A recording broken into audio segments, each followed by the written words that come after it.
வணக்கம். இப்போ நம்ம பார்க்க போகிற திரைப்படம் வந்து விஜய் ஆண்டனி தயாரிப்பில் சசி அவர்களுடைய இயக்கத்தில் வெளிவந்த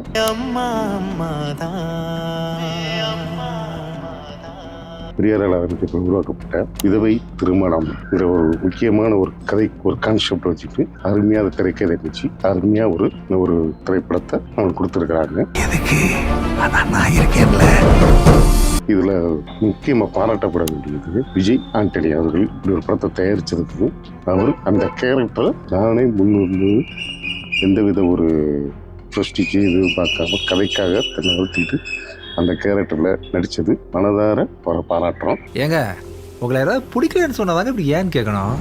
இதுல இதுக்கு முன்னாடி லப்பர் பந்துங்கிற படத்துல வந்து சோசி அவங்க வந்து அம்மாவா நடிச்சிருக்காங்க. ஆனா இந்த படத்துல 2 பசங்களுக்கு அம்மாவாவே வாழ்ந்துருக்கிறாங்க. ஏன்னா அந்த மாதிரி ஒரு அருமையான ஒரு நடிப்பு, எந்த இடத்துல தன்னோட சோகத்தை காட்டணும், எந்த இடத்துல தன்னோட ஒரு மகிழ்ச்சியை காட்டணுன்ற ஒவ்வொரு வாழ்ந்த ஒரு அம்மாவாவே வாழ்ந்துருக்கிறாங்க. அருமையான ஒரு நடிப்பை கொடுத்துருக்குறாங்க. உண்மையிலே ரொம்ப மிக மிக ரொம்ப மனதார பாராட்டுறோம். இதில் அடுத்து இந்த நம்ம இவரை பற்றி சொல்லணும், பாலாஜி சக்தி.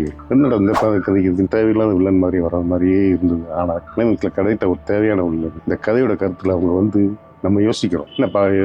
என்ன யோசிக்கிறோம்னா, இவங்க வீட்டு விசேஷம், இவங்க கல்யாணம் பண்ணா என்ன, பண்ணாட்டினா நமக்கு என்ன அப்படின்னு பார்க்குறப்ப அந்த கூட்டத்தில் அவங்க பேசிக்கிறது இந்த கல்யாணத்தை கெடுக்கணும் அப்படின்னு பேசிக்கிட்டு இருக்கலாம். அவங்கள இவங்க பாட்டு கல்யாணம் பண்ணிட்டு போயிட்டாங்க, இப்படி புரட்சி பண்ணிட்டு போயிட்டாங்க, நம்ம முன்னாடி நம்மளை டைவர்ஸ் பண்ணிட்டு வேற யாராவது கட்டிட்டு போயிடுறாங்களே, அப்ப நம்ம என்ன பண்றது அவங்க யோசிக்கிறாங்க. அந்த காட்சியில் வந்து ரொம்ப ஒரு அறிஞர் காட்சி இருந்தது. மற்றபடி தான் கல்யாணம் பண்ணிக்கட்டுமானான்னு கேட்கும்போது வந்து முகத்தை பாரு அப்படின்ட்டு விவரம் புரியாத வயசுல, காலேஜ் படிக்கிற வயசுல தன் மகன் தன்னை திட்டிட்டு போகும். அதுக்கப்புறம் அவர் படித்து முடிச்சதுக்கப்புறம் அம்மாவை பார்த்து நீ கல்யாணம் பண்ணிக்கன்னு சொல்லும் போது அப்போ உங்களுடைய சூழ்நிலை ஒரு மாறி நல்ல ஒரு அருமையான இதை பார்க்கல வந்து உண்மையிலேயே நடந்த மாதிரி திடீர்னு அவங்களுக்கு உண்மையிலேயே நடந்தவங்களுடைய ஃபோட்டோ காட்டும்போது ரொம்ப ஒரு மகிழ்ச்சியாகவும் ரொம்ப மகிழ்ச்சியாக இருக்குது. படம் வந்து நல்ல ஒரு அருமையான ஒரு படம். கண்டிப்பாக எல்லாரும் தேட்டரில் போய் பார்த்து உங்களோட அனுபவத்தை கமெண்ட்டில் சொல்லுங்கள். நிச்சயம் பார்க்கலாம். நல்ல படம்.